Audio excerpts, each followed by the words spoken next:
a guy called Hamit Coskun. He's 51. He's a disaffected Muslim. Doesn't like Islam at all. He was staging a protest, perfectly legal protest, outside the Turkish consulate in Knightsbridge, very flash area of central London, burning the Koran.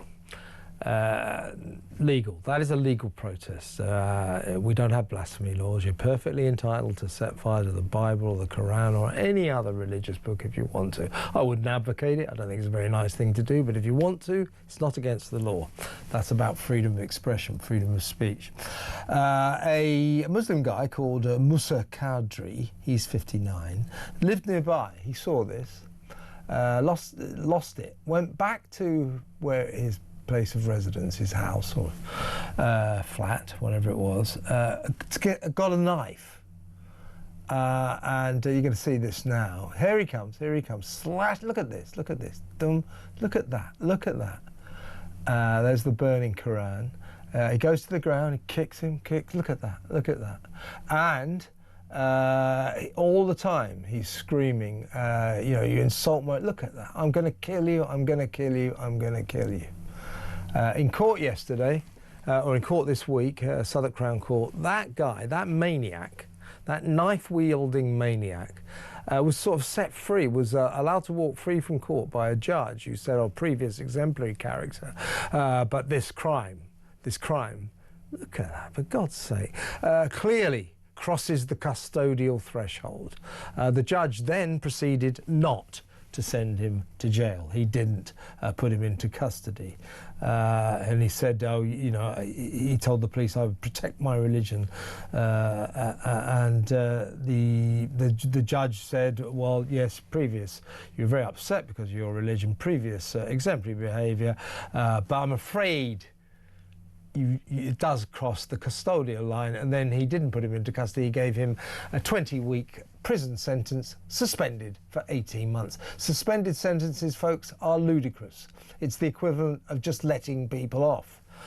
So he walked free. Now, Hamit Coskun today has, furiously slammed this and said this is two-tier justice. This is a court genuinely going easy on a guy because he's Muslim, because he's Islamic.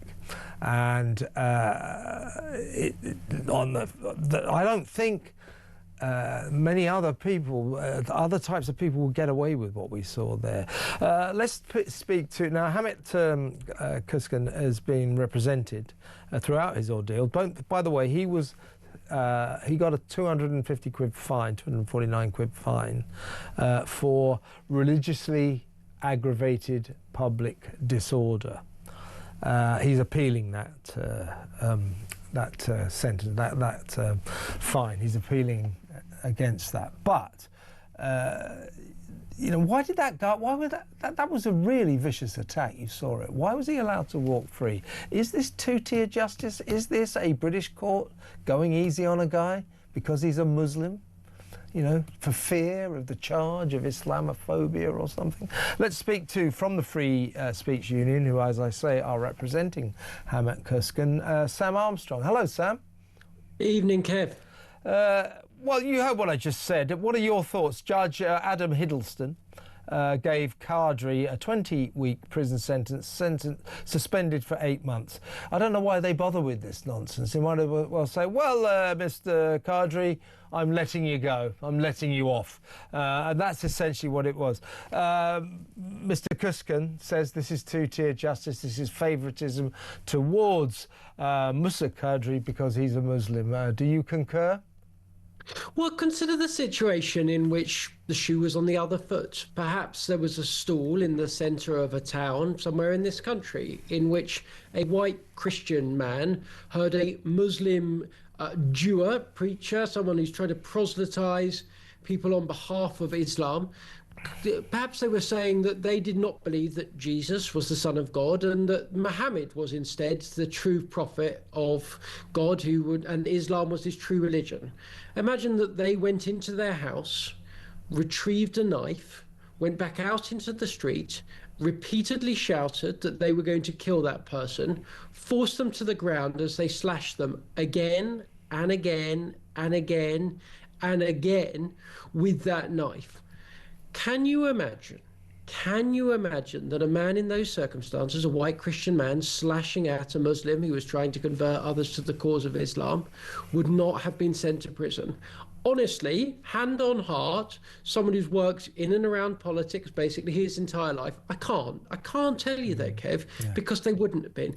They would have been sent down for as long as humanly possible. They wouldn't have been charged, as Moussa Kadri was, for common assault and possession of a knife. They'd have been charged with what he ought to have been charged with, attempted murder. They could have possibly been charged even with a terrorist offence.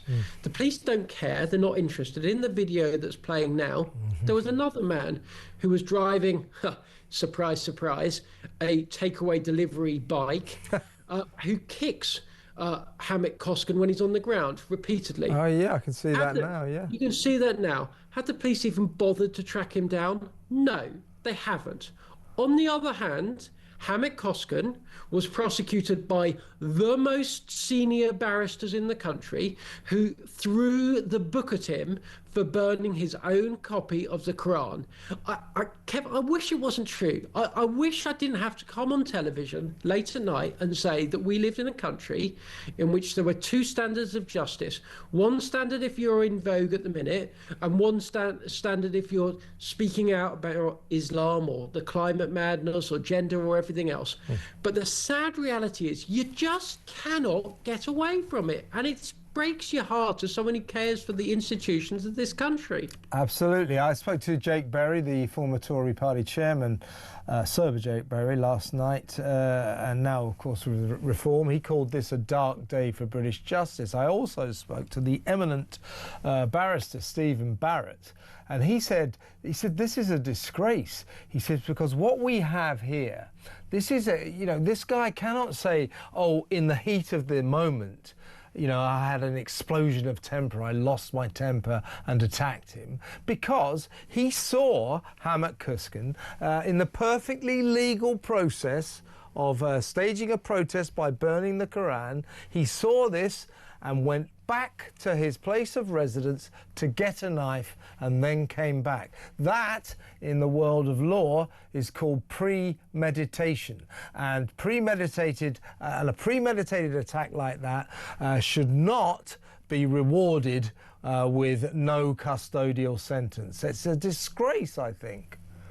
Well, and they're sending a message. There's a message. It's inescapable.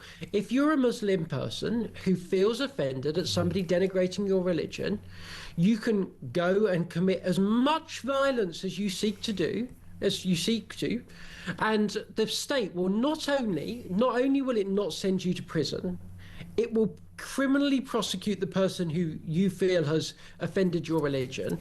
And just consider the fate at the end of it. This man has been spared prison despite the fact that he's been literally videotaped threatening to kill somebody as he stabs them repeatedly. He has been spared prison. Hamit Coskun, on the other hand, now lives in hiding. He has been warned repeatedly by the police that there are multiple credible threats to his life. And at the end of this, can you not wonder why someone who came to this country, fled to this country, he's a genuine refugee who came from Turkey after having been in prison for 10 years for having protested against Islam there. Can you not wonder why, or can you not see why they think, well, what was the point in coming to Britain in the first place? This was not the Britain I read about. This was not the Britain I was led to believe. In fact, the same Islamists that took over my own country in Turkey, well, they seem to be ruling the roost here. They certainly do. Toby Young, Lord Young, your colleague at the Free Speech Union, a friend of mine as well, he said that this sentencing, this lenient sentencing, lack of a custodial sentence, and by the way, I don't think either you, me or Toby are the type of people who say, bang them up, throw away the key, justice. We're not those kind of people. I recoil from that kind of sentiment, but you see that video. That is bad. That is bad. Anyway, Toby said that this lenient sentencing sends a green light to any Muslim who wants to enforce an Islamic blasphemy by taking the law into their own hands. The court is effectively saying that if you attack a blasphemer with a knife, he will be convicted of harassment, alarm and distress, and you won't have to spend a day behind bars. This is, I'm afraid, Sam, it's quite clear, two-tier justice. And I saw that video that we've just watched again last night, and it's quite shocking, isn't it? The viciousness of the attack. But it's more than that, Kev. It is, and I apologise for putting it this highly, it is de facto Sharia law.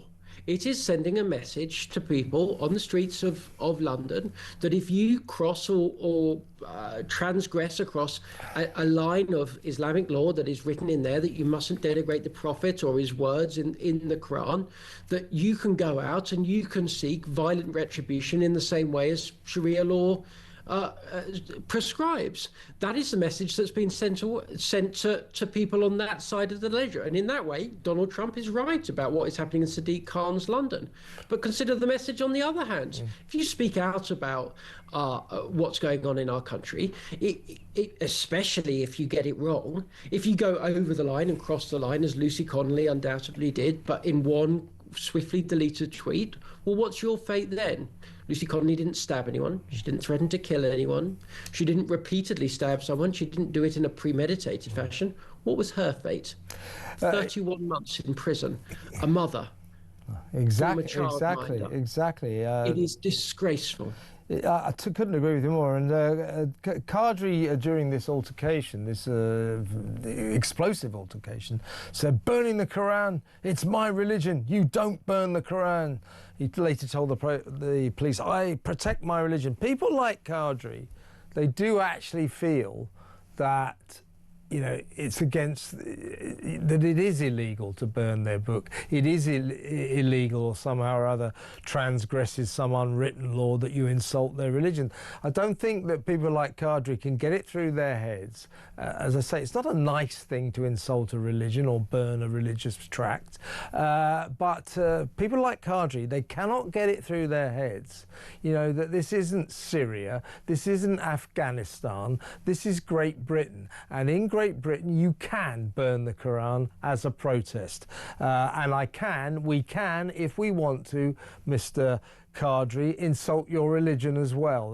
This is the problem. Culturally, I think particularly people from the Islamic faith don't quite understand that we can laugh at their faith if we want to, we can insult it, and we can burn their holy book. As I say, I wouldn't advocate it. I don't think it's a nice thing to do, but it's legal. It's all part and parcel of freedom of expression, and we have to get that message across, don't we?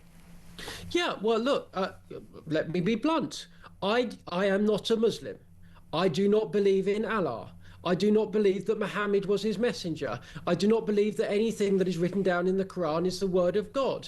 That is the view of the vast majority of people in this country. It is not unacceptable. It is not extreme. It is not outrageous. It does not warrant death to say so in this country. And I can only thank my well, whatever, that we are not in the United States, for example, where these people would have access to guns, because the same instinct that ran through Moussa Kadri, in my view, as he repeatedly stabbed Hamit Coskun, ran through the killer of Charlie Kirk, the killer of the people that attempted to kill our immigration and customs enforcement agents today in America, which is, if you disagree with someone politically, if you disagree with what they're saying, you can stab, kill or shoot them. That is a real problem in our country. It's a real problem across the Western world. It's growing worse and worse and worse. And the longer our politicians don't do anything about that, the more likely we are to see people on this country seriously getting killed. And that's the dangerous consequence of a message being sent like it was this week in court. Absolutely. And looking at that video, let me ask the audience, I mean, that was not when he was doing this with them, that was not performative. He was trying to stab him, and he got away with it. Let me know, folks, what you think about that. 03444991000. Thank you very much to Sam Armstrong from the Free Speech Union.